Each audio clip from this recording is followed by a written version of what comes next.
Artistic and media representations of every kind take pride of place in the films of Pedro Almodóvar. Stage performances, films, corporate training using a video camera, surveillance or voyeur footage, and broadcast TV fare.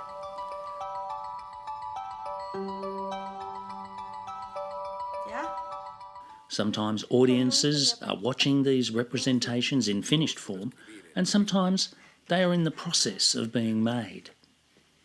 All such vignettes mirror the main action of the films and comment on it in various ways, ironically, critically, affectionately. But Almodóvar juices an even greater value from them.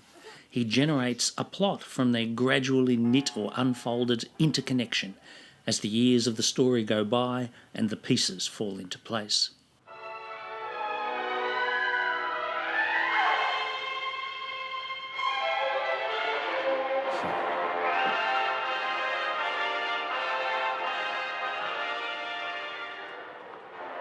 Mira qué oportuno. El merodeador. In Kika, Nicholas is a writer whose wife has apparently shot and killed herself. His son-in-law is Ramon. The film then leaps ahead in time and elsewhere in space in order to work back from the viewpoint of a new character, the beauty expert, Kika. She becomes intimately connected to both Ramon and Nicholas, and all three end up living in close proximity to each other. At the 19-minute mark, we are introduced to reality TV true crime host Andrea Scarface, her gruesomely sensational show is delivered to seemingly nobody on her set, but to everybody in their homes. Andrea is then shown as connected to Nicholas. He starts writing for her TV show and also gives her access to the manuscript of his novel in process. But Andrea and Ramon are also revealed to be former intimates from Andrea's previous life as a psychologist. Dual identities, the many faces or past incarnations of a character, these things serve Almodóvar's style of comic melodrama well. Almost 30 minutes in, we learn that Nicholas is consorting with Kika's close friend and workmate Amparo. And then a new character is introduced, also involved with Nicholas, Susana. The basic network of connections is still unfolding. A psychopathic criminal is featured on Andrea's show, porn star and escaped convict Paul Batho. And he then turns up at the apartment because his sister is Juana, the maid of Kika and Ramon. Is it Juana, Pablo? Now, finally, all the elements are in place. 45 minutes into a 110-minute film, but not all the criss-cross connections and revelations that are still to take place. The tone of Kika is brittle because virtually nobody in it is conventionally likeable or sympathetic.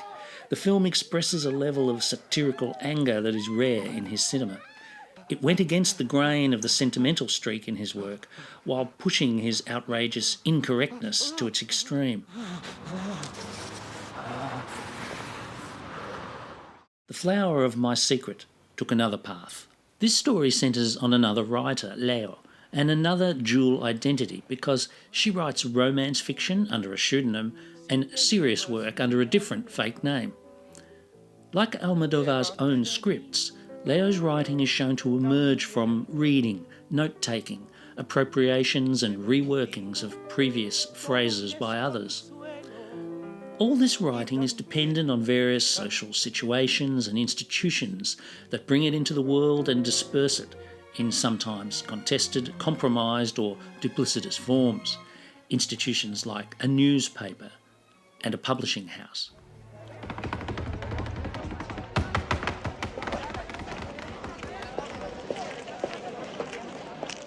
Like in Kika, the physical manuscript of a novel composed by Leo prompts moves in Almodóvar's own fiction because of the way this manuscript circulates and its changing status in terms of its signed, unsigned or designated authorship.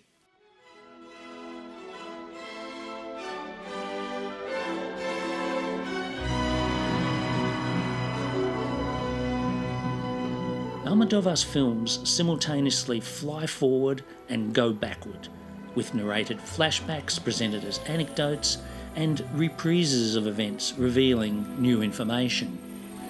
What helps to unify this structure is each film's concentration on a set of key places or locations, sites that are invariably for Almodóvar generators of certain fictional and cinematic possibilities.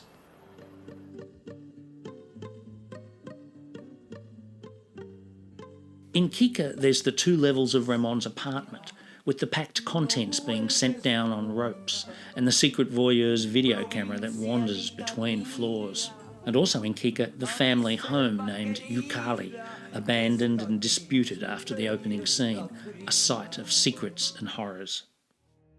In The Flower of My Secret, an important place that emerges relatively late in the movie is the home village to which Leo's mother flees. Almodóvar takes us into this location in carefully arranged stages.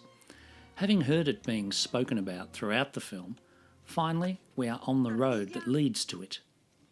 Interaction around food leads to the mother's recollections of Leo's childhood, and then to an evocation, in a poem, of this village we are yet to see, the allure of storytelling and fiction once again conjured to mingle with the physical reality of a place.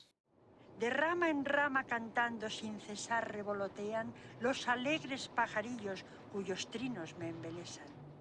Se escucha el tierno balido de los rebaños de ovejas. This recitation has its evident effect on Leo, but the scene does not stop there on the character. It is by passing to a landscape in motion and the return of the musical score that Almodóvar creates a truly indelible, cinematic emotion. Al cortijo una huerta, junto a la huerta una casa y junto a la casa la iglesia. Lleno de encinas está el monte, rica de fruta la vega, el río con muchos árboles. ¿No lo sabéis? Es mi aldea.